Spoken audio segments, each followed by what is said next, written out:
Okay, so now we're with our table. We've got a few more bits and pieces to add on. It's got some gussets here on each of the legs, and we really should get those on to stiffen up the legs, make sure that this table doesn't fall over.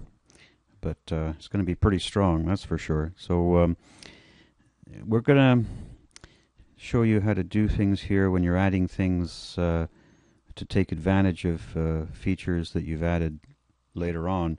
I'm going to reposition the browser so I can make these gussets part of the mirror that we did earlier. So the first thing to do is to get back to the condition where I sketched in this this leg here. So I pulled the browser bar back and rolled it back to the point where I created that leg, and now I'm going to stick a couple of gussets on there.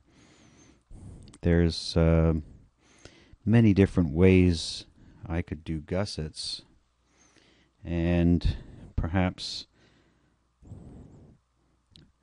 I could make a plane and sketch the gussets on there, but I think what I'm going to do is just do it with a straight line. Take advantage of that midpoint there, and I'll just draw a straight line like that. And I don't know how big the gussets are going to be yet, so what I'm going to do, I'll just guess at them. That's the beauty of 3D modeling anyway. You can just make a sketch. Not having much luck with this dimension. Let's get that in there. There. Now let's just make a 12-inch gusset. That's pretty big, but it'll do for now. And I'm just going to extrude it in two directions at once. So we'll do a mid-plane to get the thickness of, let's say, a 1/4 inch, basically the same as the HSS. And let's get just 12 inches, 12 by 12. There we go. That means I can just cut it off by sketching a triangle on here and chopping off one side of the triangle. There we go. Don't have to dimension anything, just extruded cut. And there's nothing behind this. I could feature scope it, but I'm not going to need to at this point. I'll just cut it right off. And I can go ahead and do the same thing on the other side.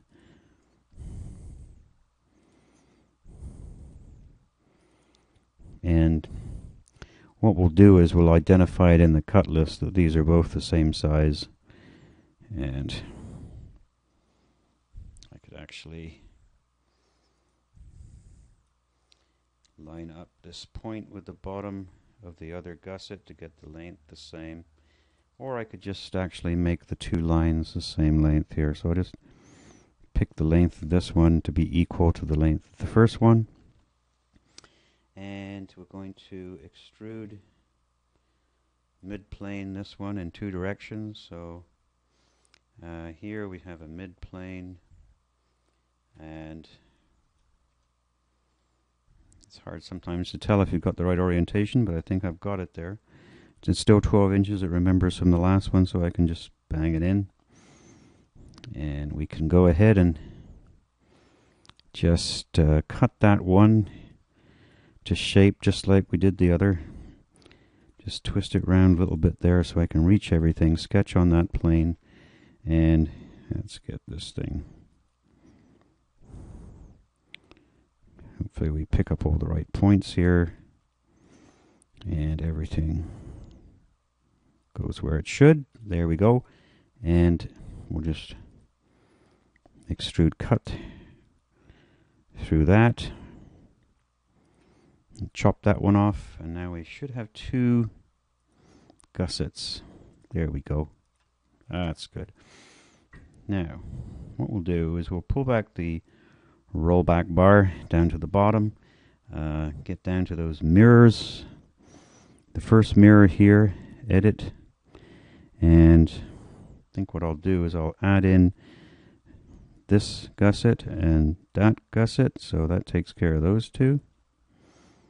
And that's good for that. And then I'll edit this mirror here, and I'll add in 1, 2, 3, and 4 gussets. We'll get this last one here. There we go. So that's 4 of the 6, actually 8 gussets, where they're going to put a gusset on each side of that one, of that middle leg there. And I could probably mirror one of these gussets to fit in there, but I think it might be better if I just drew the gusset again and make them the same way as I just did those 4. Just make one here and then mirror it across the leg and then mirror it across the other side. So that's the same technique as what I did with the rest. So I'm just going to go ahead and do that because I think that's the same. You've already seen me do that whole procedure.